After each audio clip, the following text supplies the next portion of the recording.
Mas Pandara wong ayu sing kaya godhong tunjung netrane. Kakang Mbok Hak Nyanawati.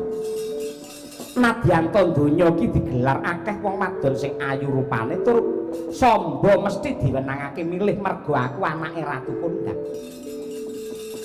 Kanggone Samba Wisnubrata luwih gampang tresnani wong wadon 1000 tinimbang nglalekke siji sing wis gegem jantungku ya kuwi Kakang Mbok Hak Nyanawati. Aku luwih tuwa sing tak goleki malah sing wong wadon umure luwih tuwa kaya kowe kuwi. Ayo kowe mau nantang aku sing bakal ngladeni ngibarate kowe sing dodol aku sing tuku. Nganti teka sepira kiprahmu anggenmu nyuntak birahi iki.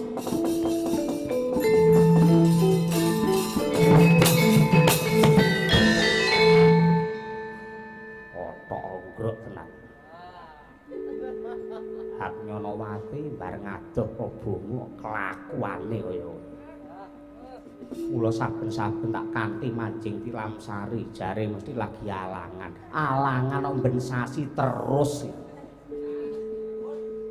ya sing tak anggap tumindake kaya kewan ora ana liya kejaba sapa ya wis ben aku ora mangkrut tinggal tetep sing tak goleki wujude Mandira Kresna yen aku iso dadi ratu yen Boma dadi ratu banger bacin abang ijo klebu lelakone Samba karo Hak Nyanawati mengko aku sing bakal gampang murba aku mesti bakal ngajar kowe ning ngenteni wektu sing prayoga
sumbar Windu keter bumi kunjing kumaludha guntur ketuk kumokang coloni di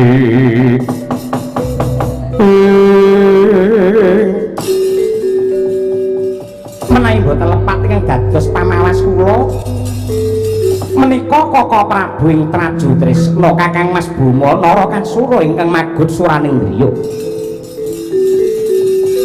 Samba. Aja kowe duwe panggerba lamun aku teka kene iki bakal ngarah marang peperangan utawa ngajak marang Bandayuda ki babar pisan ora. Sepisan Boma melu prihatin awit wis sawetara suwe Kanjeng Rama ingkang wis seda moksa kuwi jare-ujari akeh.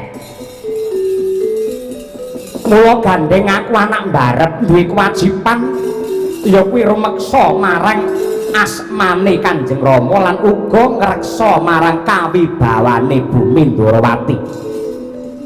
Ingkang dipun kersakaken Ripalungguhan iki supaya penggalihe para kawula ora goreh rongeh bingung mergo ora duwe pengayom. Sengkuyungen Kakang Boma aku tak dadi ratu Nandarawati. Rakyat risang kapirangu rinang kinempit kempit dosang reknaning bawana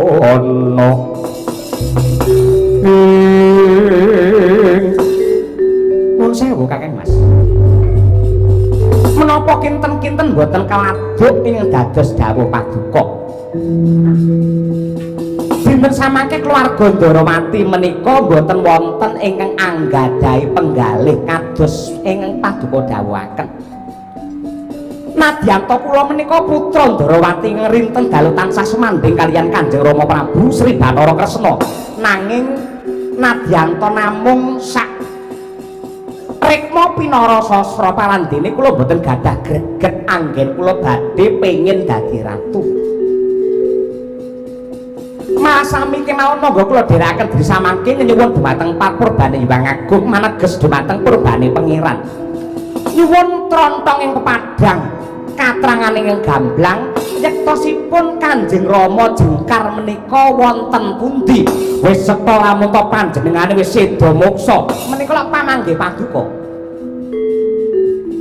pramila saking menika Gandeng Dwarawati sampun boten wonten pangayom samangke ingkang menang nemtokaken para kawula yen para kawula panjenengan ngersakaken ratu enggal sinten mawon ingkang pinilih kula boten badhe suwala kula boten badhe durung nanging gandeng para kawula dene samangke tansah ngajeng-ajeng konduripun Sri Bathara Kresna monggo dipun dongaaken kemawon rasa kakehan sangat kowe ngucap kaya mengkono pagelar depani kamukten negara Ndarawati nadyanto kowe kulih daging wisih dulurku nom nanging kowe satru mungguing cangklakan klilip mungguing netra kowe pepalang anggenku bakal dadi ratu ning Ndarawati rawe-rawe ndak rantas malang-malang ndak tatas yen perlu keluarga ngalang-alangi aku tega mentala karo kowe menawi mekaten monggo dipun todi sinten ingkang langkung perwira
gumregut ngembat watang ngrabasa mungsuh tangkep jojo kantaran bau saya akti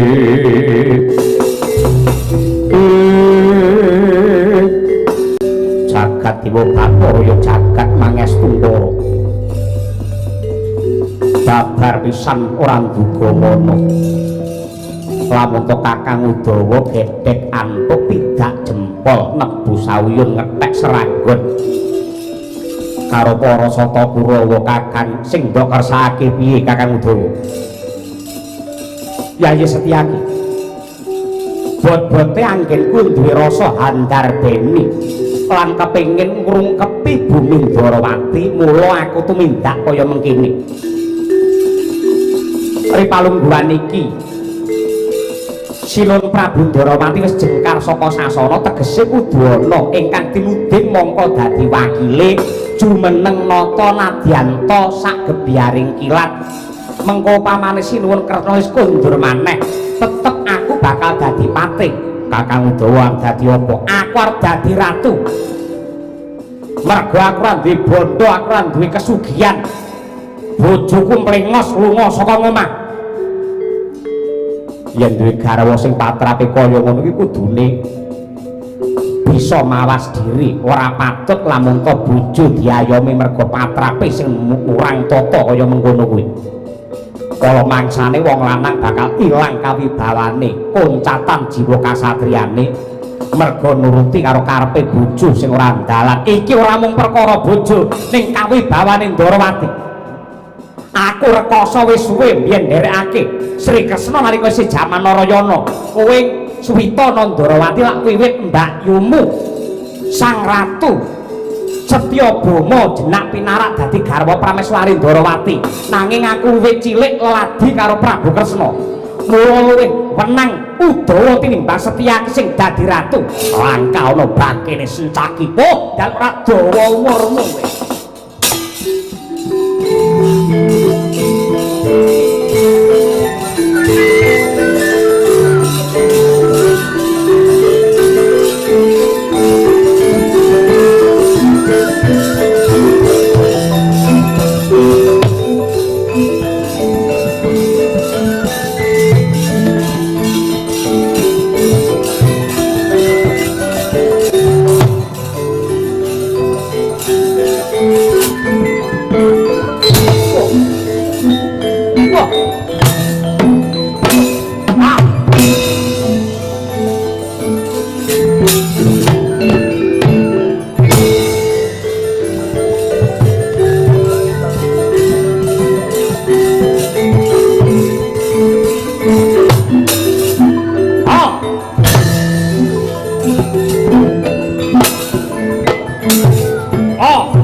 ngambara ruming Kusuma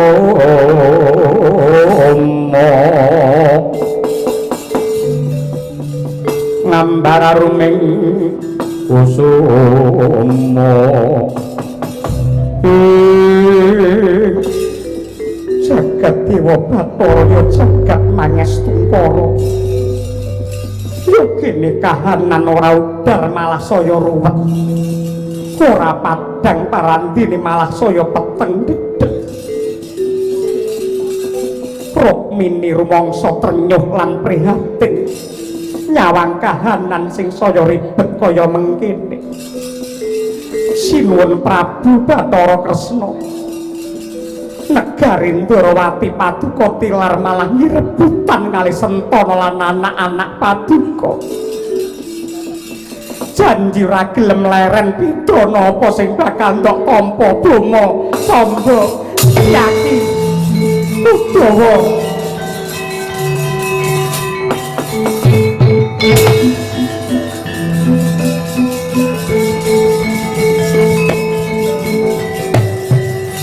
Oh, Kak.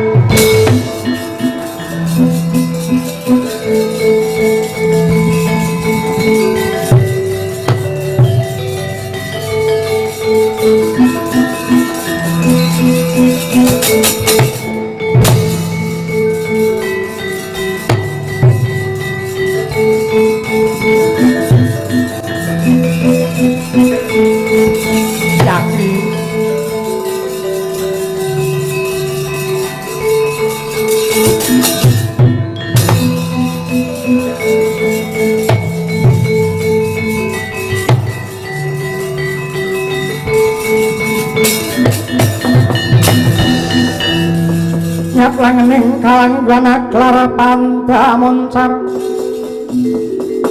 tinon ler kekonang surem sorotetan padang kasor lan padanging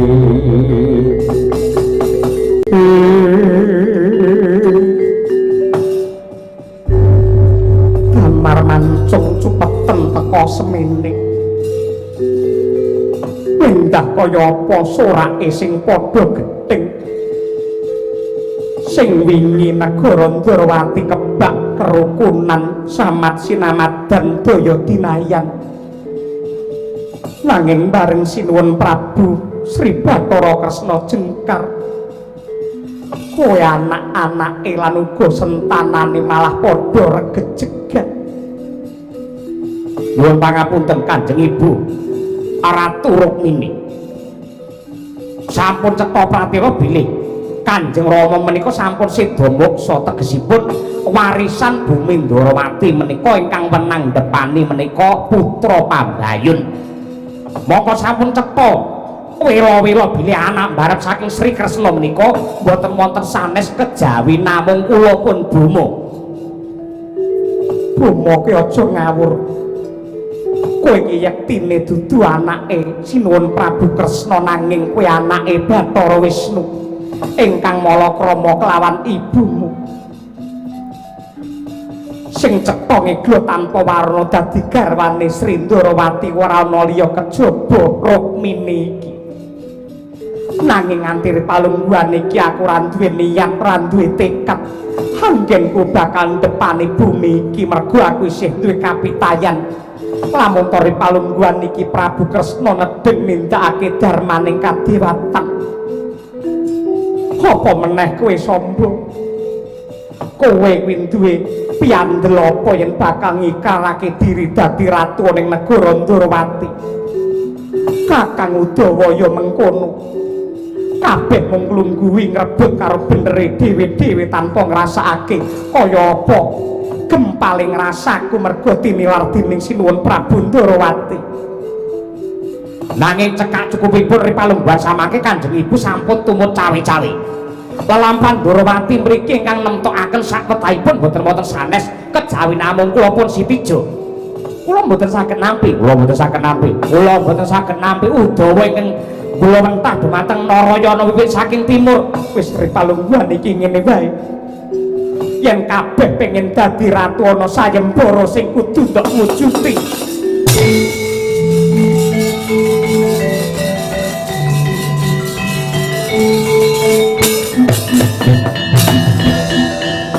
Mestine kowe kabeh iki dudu wong bodho.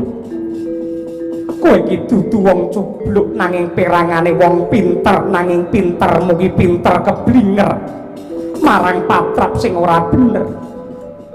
Mongko sing jenenge bondo kuwi diperang dadi telu. Ingkang sepisan ya kuwi bondo piguna.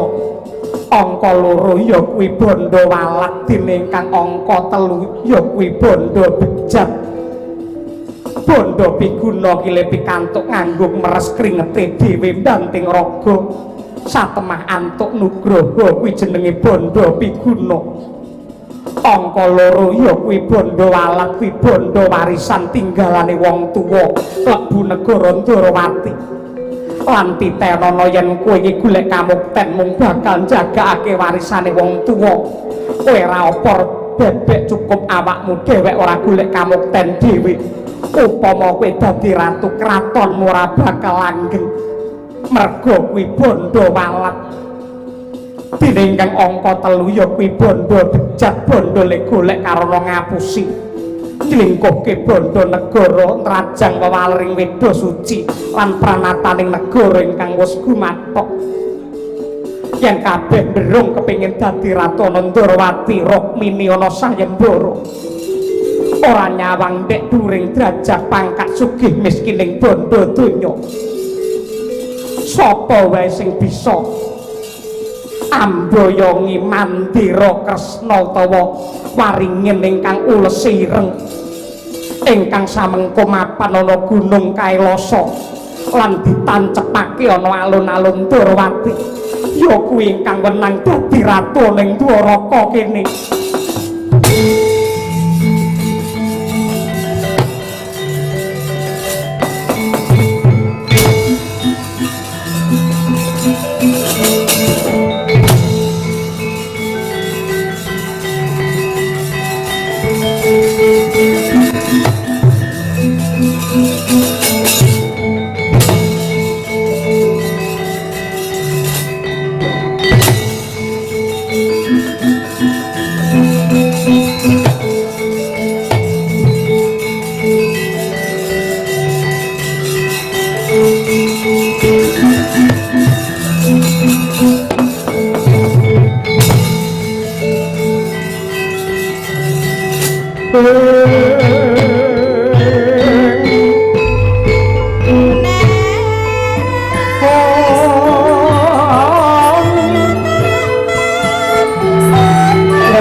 Pitering taman anom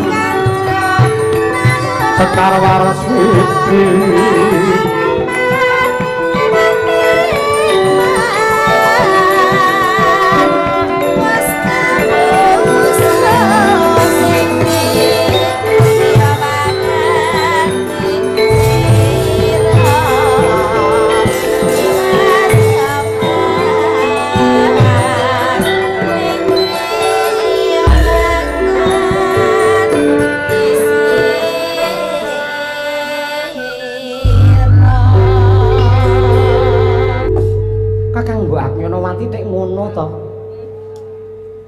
mbok empan papan to iki ana papan rame mongko nembe wae aku kuwi nuwun sewu nadyan to dredah kelawan Kakang Bima iki bakal mituhu dawuh pangandikane Kanjeng Ibu Rukmini ya kuwi ngupaya wujude Mandira Kresna ingkang bakal ditandur ana alun-alun Ndarawati. Lah kok ngerti-ngerti kuwi gandeng karo tangan kuwi nganti konangan Kakang Bima njur piye? Kakang Bima yen jam 1 kliwat ngene iki mripate lamur. Mosok luwih apal aku yen karo kowe Samba. Ya kaya ngene iki abote wong kaprawasa marang dewaning katresnan. Bloko suta blak kutang terus terang wae, Dik. Aku kangen karo kowe Samba. Kapang ya kapang, kangen ya monggo, nanging kudu nonton karo swasana. Ripalungguhan iki Samba lagi bakal netepi kewajiban anggenku bakal ngupaya wujude Mandira Kresna ingkang bakal ndak tandur ana ing alun-alun negara Ndarawati. Lan sapa wae ingkang bisa mujudi kuwi bakal kena jumeneng nata ning negara Ndarawati. Kowe milih dadi ratu apa milih ngeloni aku? Ora ngono, ora ngono piye? Aku ora edan karo wujude kelungguhan ora milik dadi bojone ratu. Mergo kanggone hak Nyanawati iki dadi bojo ratu malah ora kepenak. Buktine aku pinalakrama dening Prabu Bama Narakasura wiwit kuncung nganti gelung aku ora nate antuk kawigaten. Mergo rina wengi sing dipenggalih mung babagan tata ing ring kaprajan. Piyanggene bakal mulyake negara, piyanggene bakal nentremke para kawula nganti ora ana wektu kang longgar kanggo tresnani bojo. Tanpa beda kelawan mengko pamane aku bisa palakrama kelawan Yayi Samba. Yen kowe nganti dadi ratu tenan ana Ndarawati, aku ora gelem yen nganti mung kok nggurke ngono kuwi. Mergo tok tinggal mikir marang tata ing ring negara. Aku butuh katresnan jati. Apa kira-kira Kakang Bama isih kurang anggene nyuntak katresnan marang Kakang Mbok Hak Nyanawati? Kae sejatine mung tresnani karo awake dhewe ning lanate tresnani karo aku. Kowe tak bocori ning aja kandha sapa-sapa.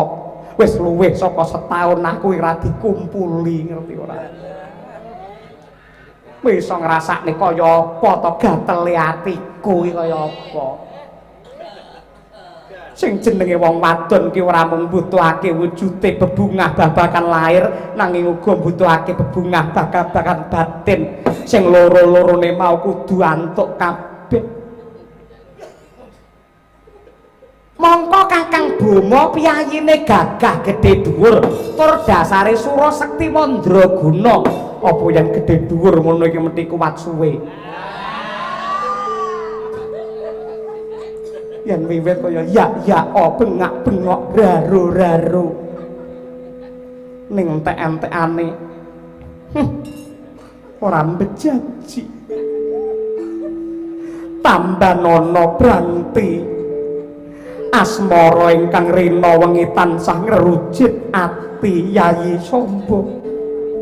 Kipatno anggen nduwe rasa milik tumrap kamukten negara Ndarawati nanging tresnanana Hak Nyanawati kanthi sak mutuwe. Yen kowe gelem tresnani aku kanthi sak mutuwe, mengko kowe bakal ndak kanthi mumbul ing akasa ngrasake kanikmatan sing sak jeke urip kowe ora nate ngrasake nikmat sing kaya bakal dilakoni iki mengko.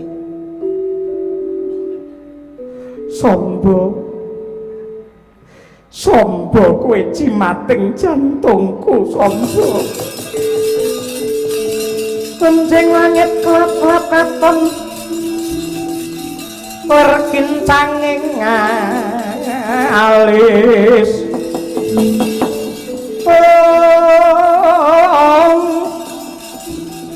Pisang maweh gandrung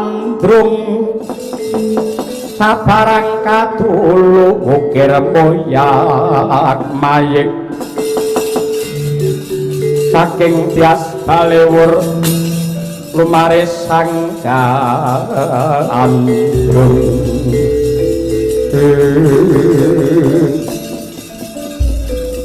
Mas Pandhara wong ayu sing kaya godhong tunjung netrane Kakang Mbok Hak Nyanawati.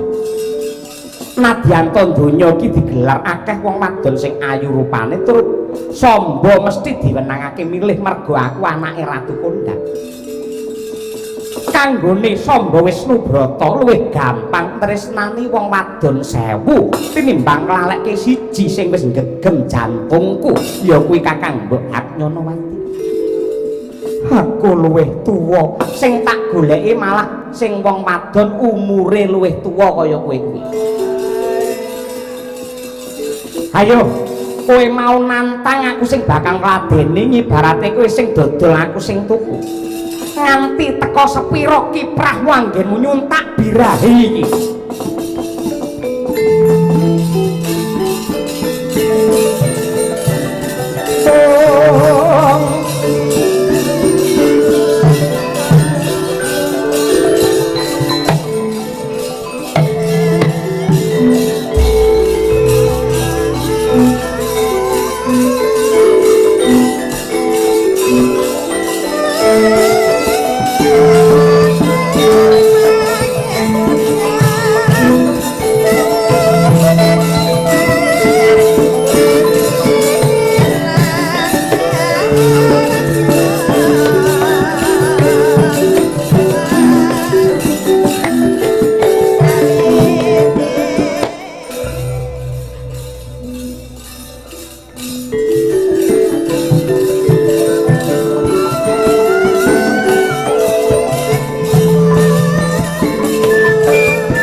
Saben-saben tak kanthi mancing tilam sari jare mesti lagi alangan omben sasi terus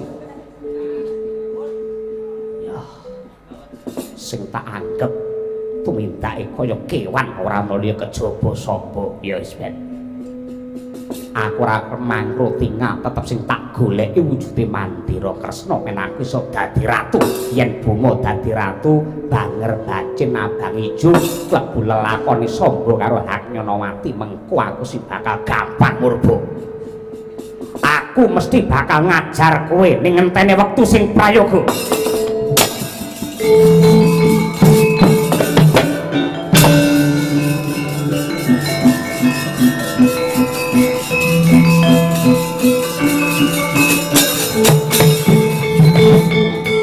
manci gagat enjang sekaringan umum bersih anam rama arum hitam langit geni jone taman sari abadi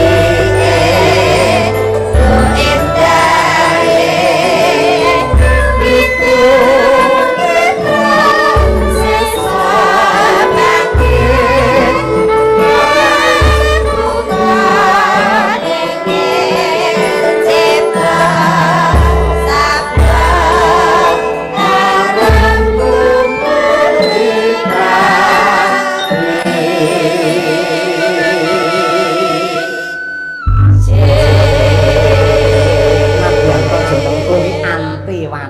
anti tegese ora wati sugih mula ya aku ora gablek apa-apa mergo jenengku anti wati bapakku sengkuni lho jenenge anak kaya ngono anti wati anti ora wati sugih mula ya melarat ambak dadi bojone Patih lha bali Patih ketoprak ora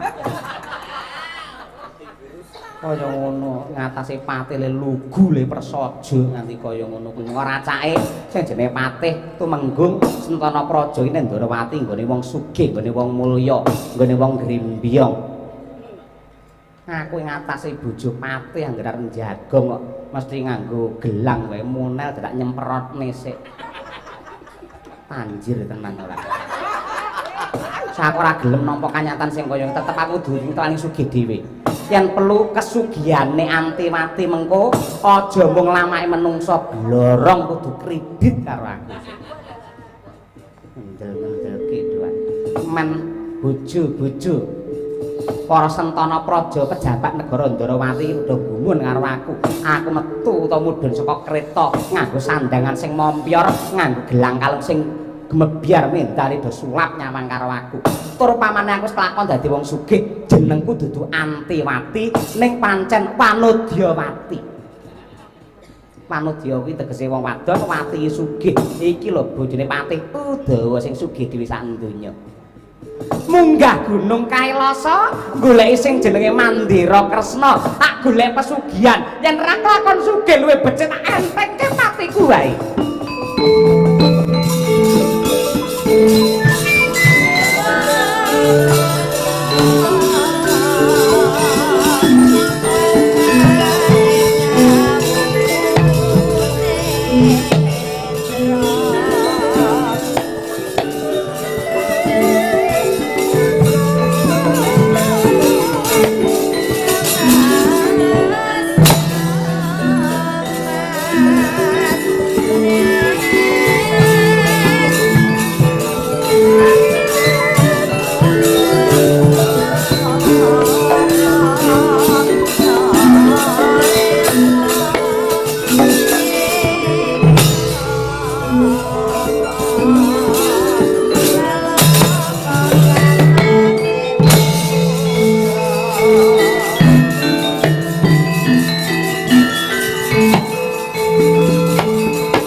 PKT gembleng sedyane wis datan mingkuh ora wanuh karo kautaman wis ora tepung karo agama sing penting dadi wong wedok sugih.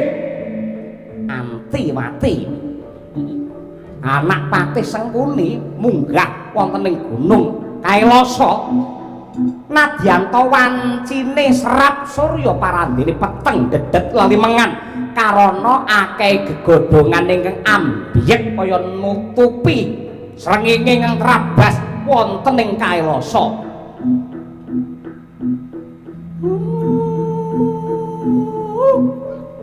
Wis kondhang kaloka lamun kono papan wingit angker kepati dununge para jim setan pri prayangan jrangkong waru doyong glundung pringis Banaspati wedon lan uga papan dununge mumun utawi pocongan.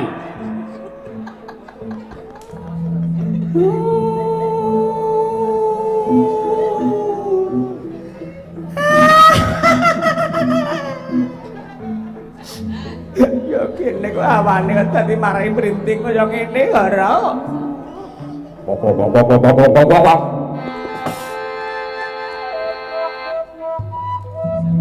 Nuwun sewu kalian matur sisip nyuwun Guni Samudra pangaksami mumpung paduka utawi jengandika Kakang Udawa ndangu lan ugi menika wonten wekdal ingkang longgar utawi mirunggan kula badhe matur prasaja. Gage matura. Nuwun sewu. Sakmenika kula nyuwun dawuh katerangan ingkang saknyatanipun sampun ngantos dipun tambahi lan sampun ngantos dipun suda. Ingkang jujur kemawon lan ingkang saknyatanipun kemawon. Arep takon bab apa? Nuwun sewu ngantos dumugi samangke menapa Kakang Udawa tasih kagungan rasa tresna kalian Antiwati. Lho. Nganggo dasar apa kowe takon sing kaya ngono kuwi?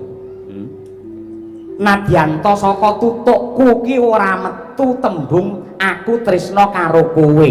Ning yen kowe nyawang lagak lagon lagiane Udawa, kudune kowe bisa maca. Lamun to pancen lahir batin tresnaku marang kowe Antiwati. Yen pancen jandika menika tresna dumateng anti-wati lair batos. Tandha katresnanipun bojo lanang kaliyan bojo wadon menika menapa?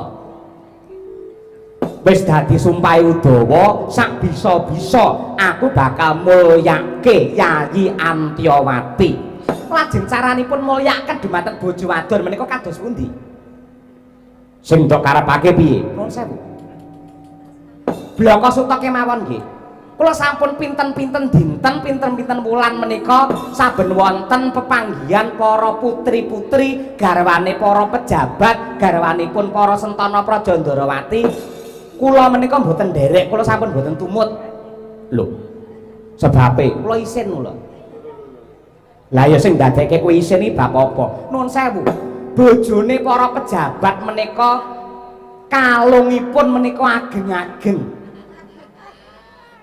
Gelangipun menika ngrembyang. Mangka anggenipun dumugi wonten papan arisan kala wau mesti mawi titian ingkang mewah, titian ingkang indah, titian ingkang awis reginipun. Ing atase Antiwati ing atase garwane Patih parandene mangpirsani wonten lengen kula, tenggen tangan kula belas renek apa-apane. Yen dodon adyan akeh sing aran jare Antiwati iki dadane resik, dadane putih. Ning ya putih ya resik tenan, mergo ora ana kalung ingkang sumandhing wonten mriku. Mila kula sampun pepanggihan pinten-pinten minggu menika mboten tumut kula isin kula.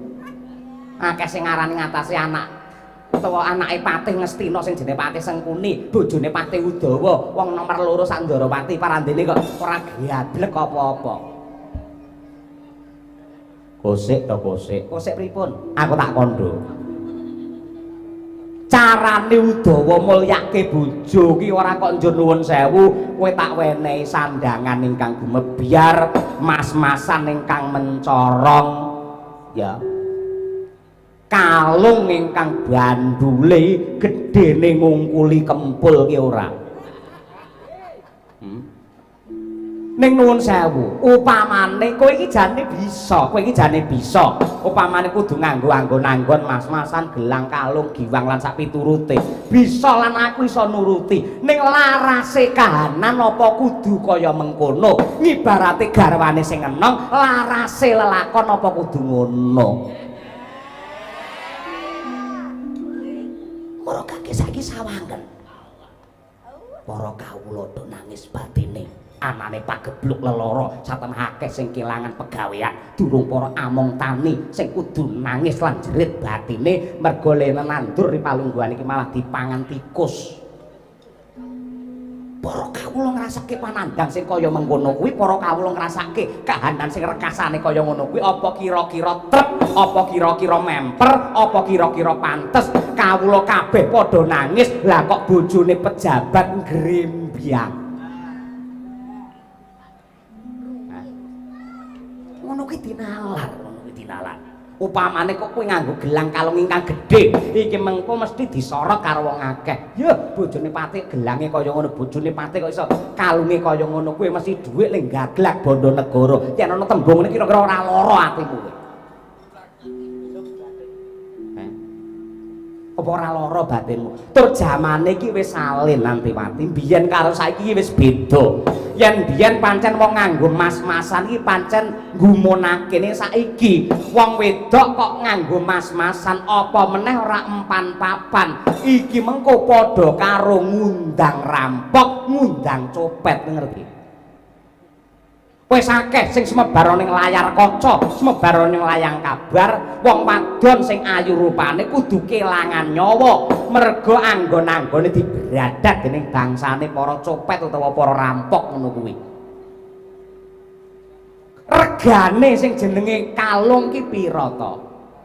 Pejabat Ndarawati mesti kuat nukokke yen nganti aku kelangan gulune bojo tan wurunga sing kapitunan aku mergo saiki wong golek-golek wong kepengin jarah rayah bandane wong wadon kuwi 1000 dalan ditindakake yen perlu wani mateni marang menungsa wadon sing bakal diarah anggon-anggone. Wadene yen pancen kowe kepengin nganggo mas-masan temenanan men uripmu kuwi slamet, aku duwe usul. Yen pancen ora kena diempet kowe kepengin nganggo mas-masan, aja nggo gelang, aja ngge kalung, aja ngge giwang. Ning apike kowe tak wene dhuwit tuku emas ning nggenen untu. Masuk nggih untu njabrak napa? Ora enek critane wiwit biyen nganti saiki maling ngobok-obok cangkem ora enek critane. Caritane satriya lenuwe kang marti mring kautaman kan pegat mring pangestine ngesti sayuning kayun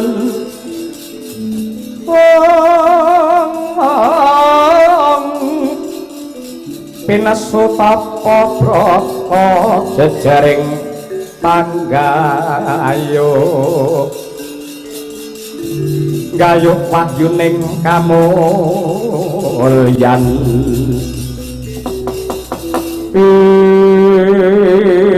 wis saiki ngene wae yen pancen Antiwati rumangsa lingsem kowe rumangsa isin ketemu karo bojon pejabat Ndarawati kowe ora perlu lunga ning ndi-ndi ora perlu kumpul-kumpul karo bojone Sentana Praja, ora perlu arisan karo para bojone pejabat negara, kowe katrema wae ana ning Widara Kandhang.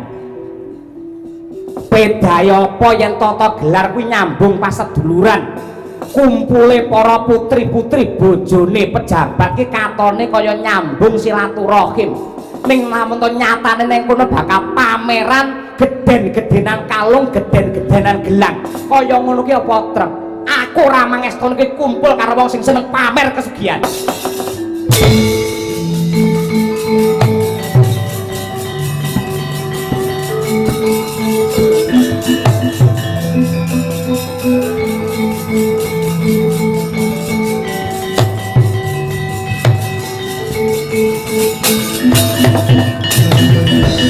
Inggih Kakang Pati Udawa matur nuwun. Nanging nuwun sewu menungsa menika nadyanta keluarga. Nanging tipake padha lonjong sok-sok atine mboten golong. Tegesipun pamanggihipun Kakang Pati Udawa kaliyan pamanggihipun Antiwati menika sok-sok geseh, sok-sok menika beda. Lan ripalungguhan samangke kula mboten saged nampi menapa ngedados dawuhipun Kakang Pati Udawa. Kowe ora gelem nampa kang dadi dawuh ki manggo dasar apa? Apa kira-kira ana ucapku sing kleru? Lan kewajibane bojo wadon iku kudu mbangun miturut ingrah perintahe bojo lanang. Merga ana paribasan. Antiwati, Antiwati. Antiwati. Piye kowe?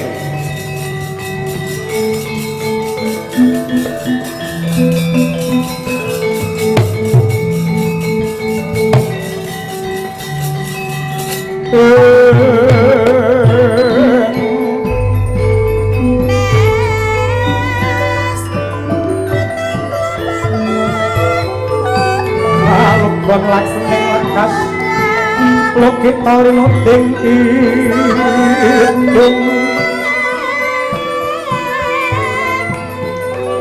kadung kabareng amomor memangun manah rahayu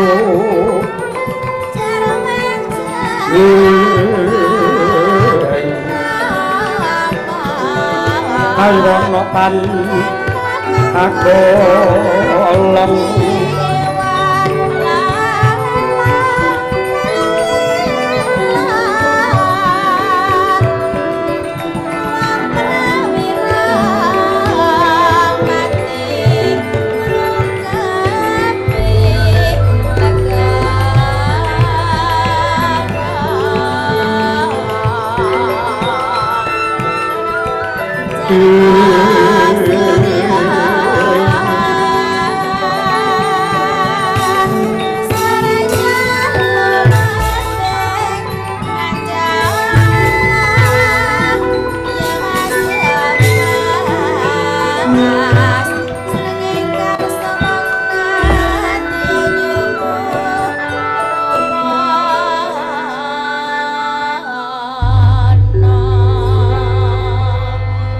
Anggung genyo paring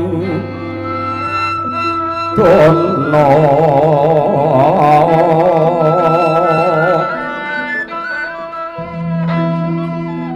angga kancar saben dina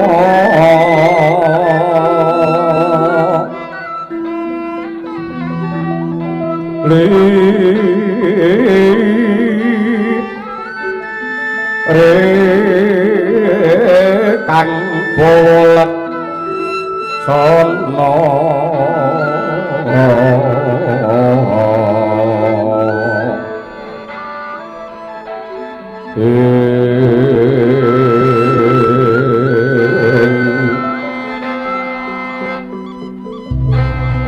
ana tepi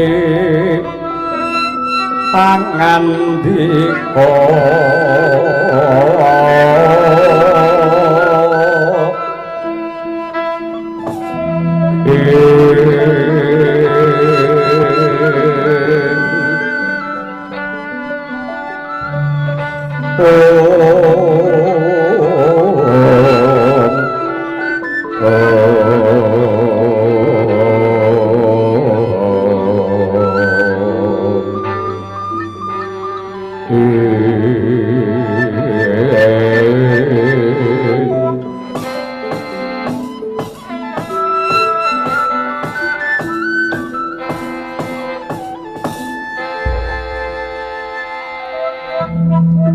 kawula nuwun sewu Kanjeng Rama Patih sarawuh paduka wonten ing Widara Kandhang kula ingkang putra ngaturaken sembah pangabekti tandha pengaji-aji kunjuk wonten ngarsa paduka Kanjeng Rama Plasa Jenar.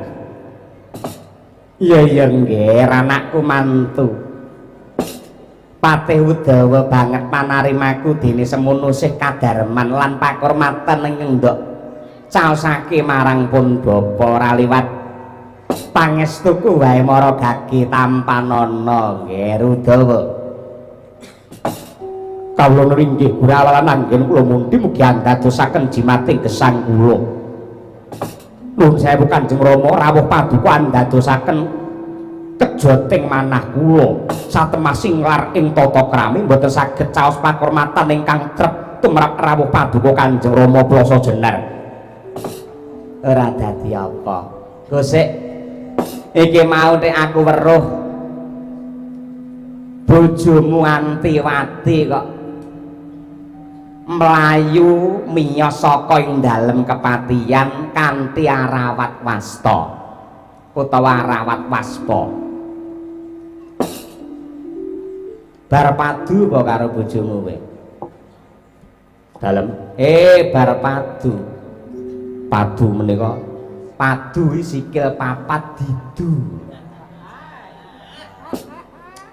mboten kula pun arang-arang padha aku karo mbokmu ya wis arang-arang urung karuan lamun to sesasi pisan mergo anggere turu wae karo mbokmu mesti geden-gedenan tut mesti singkur-singkuran mbokmu madhep ngetan aku madhep ngulon tur lambene mbokmu sok-sok ya nyelegit anggere aku turu tengah wengi watuk ngono kuwi mbokmu le muni laje urip ngene omong apa jalem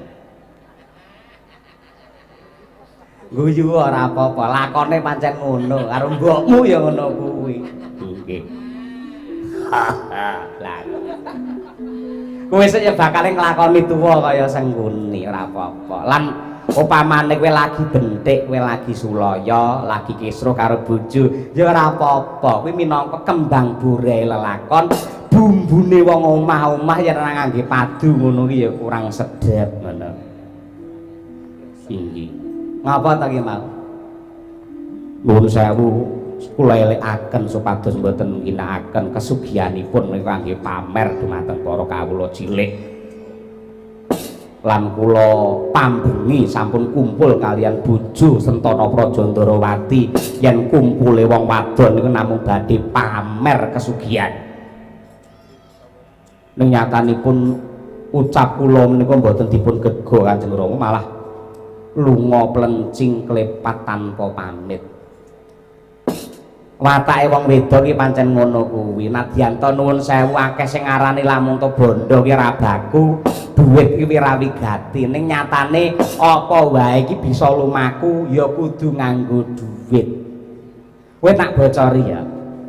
Wong wedok ngendi wae ora widara kandhang, ora ploso jenar, ora ndharawati, ora ngestina. Atine iki bakal marem, siji lamun to awake iki seger waras, loro nyawang anak-anake beneh, angka 3 yen nyekel dhuwit. Wong wedok yen pancen ra duwe anggon-anggon, ra duwe bondo, ra duwe dhuwit, ngene sok-sok umure ketok tuwek ndangan ngono. Mula ya aja dipaidu pancen watake wong wedok iki pancen ngono kuwi. Inggih. Aku percaya kowe bisa ngrampungi perkara keluarga iki, wong kowe ngrampungi perkara negara wae bisa. Lah, gandeng Ripalungguhan iki ngrembug babakan negara Udawa, anakku mantu. Kabar nyebar warta lamun to Ripalungguhan iki wis udakara 7 sasi ratu Indrawati ya kuwi Prabu Sri Bathara Kresna kuwi wis seda moksa. Kabar iki tenan apa mung kabur? Nggih. Kathah ingkang mastani pancen mekaten awit anggenipun nilaraken kraton menika babar pisan boten pamit kalian keluarga. Lan dangunipun upami kok sinuwun Kresna menika jengkar saking kraton menika adatipun namung 3 candra. Dangunipun sekawan candra. Dene samangke sampun luwih saking 7 candra menika kathah ingkang greba, kathah ingkang mratelakaken bilih Prabu Kresna moksa. Lah sause Prabu Kresna moksa kira-kira iki mengko sing calone genteni dadi Ratu Ndrawati sapa? Sentana Praja Ndrawati dereng mikir dumugi semanten. Upamane mengko ana pilihan calon ratu ana ing negara Ndrawati, ngeling-eling karo lelabuhan wiwit kuncung nganti gelung sing rina wengi ngetutake karo Prabu Kresna ki ora ana liya kejaba kowe Udawa. Dudu anak-anak Ratu Ndrawati sing trep dadi ratu, ning janjane sing luwih pantes ki mung kowe sing dadi Ratu Udawa. Saranane wong yo luhung betah lopo kurang guling helinga solah jatmiko yen wacana kudu manis mrih sang seming sesama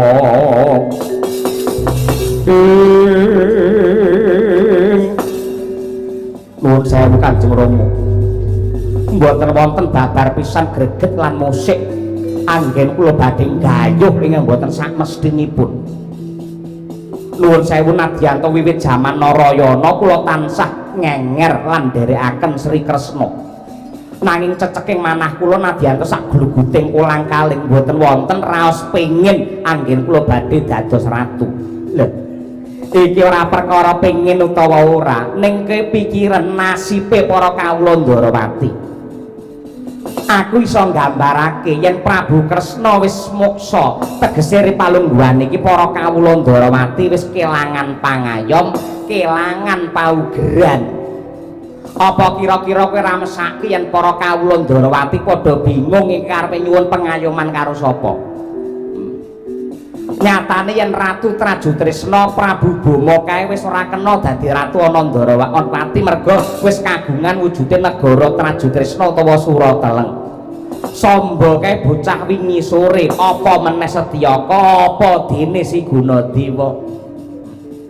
Merga sing ngerti karo tata ingering kaprajan sing sugih pengalaman ki ora ana liya kejaba kowe Udawa. Ora kok njur kowe mendem karo kelungguhan, kowe pengen karo jabatan ki ora, ning pikiran wong cilik yen pancen kowe tresna karo wong cilik gelem kowe dadi ratu ana negara Ndrawati.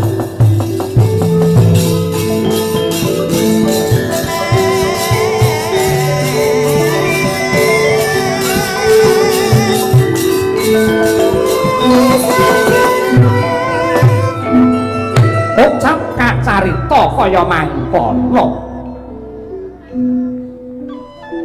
Nadyan wis kawentar lamun ta Patih Udawa mahambek prasaja jujur ora nate kegiwang kalian eden-eden kadonyan. Nanging gawane pinter sang Maha Julik nenggir ki ana Patih Harya Sengkuni anggenya angrerepa dumateng sang Udawa. Wis dadi kodrate menungsa kala mangsa jejeg imane kala mangsa doyong panembahe. Sajroning doyong panembahe marang Gusti ing kono dadi sasanane para iblis ingkang nunggangi napsune sang Udawa.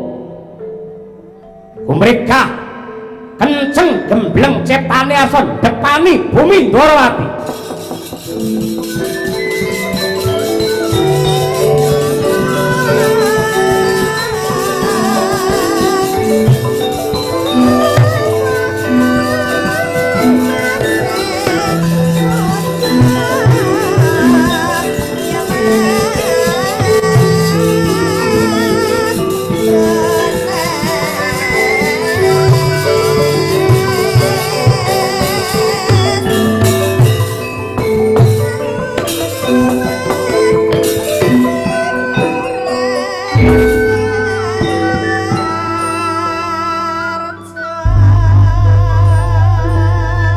Kanjeng Rama, piye? Nggih. Menawi kula nalar, menawi kula gagas leres ing dados dawuhipun Kanjeng Rama Patih Sengkuni. Bener piye? Nuwun sewu. Bumi Ndarawati kula depani ngantos tetesing getih kang pungkasan. Lah kuwi iki anakku tenan.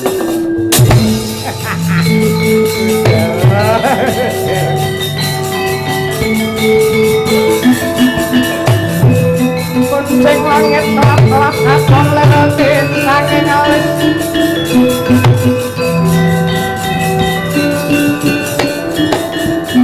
pisang lawek andrung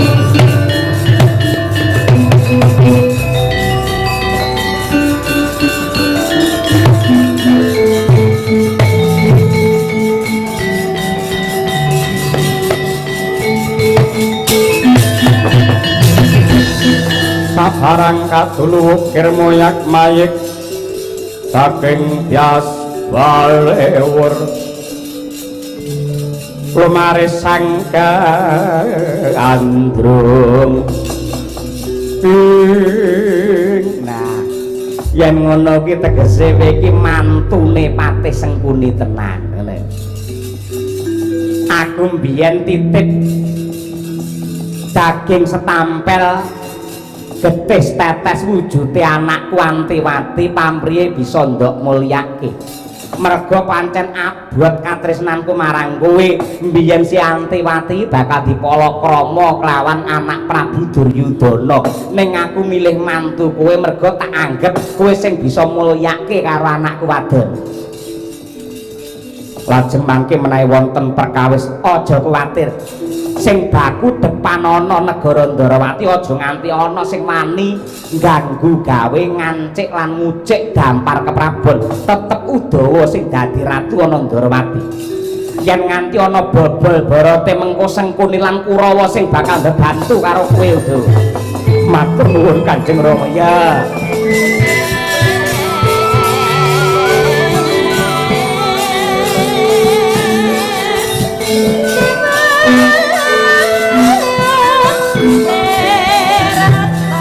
Kakangku padha waranten becik besok mendemo paring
kon dadak melu-melu kaya budine wong coplek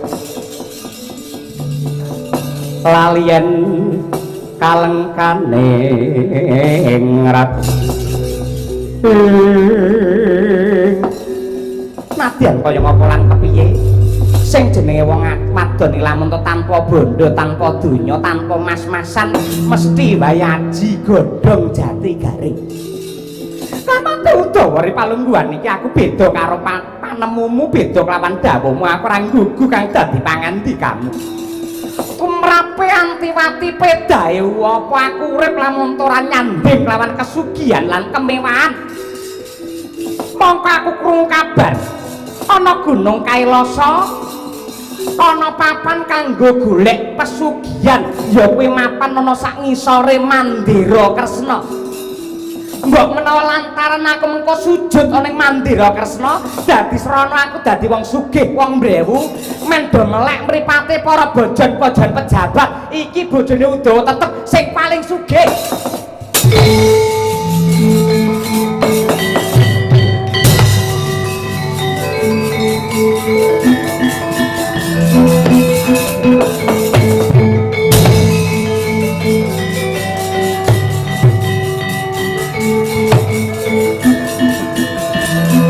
Oh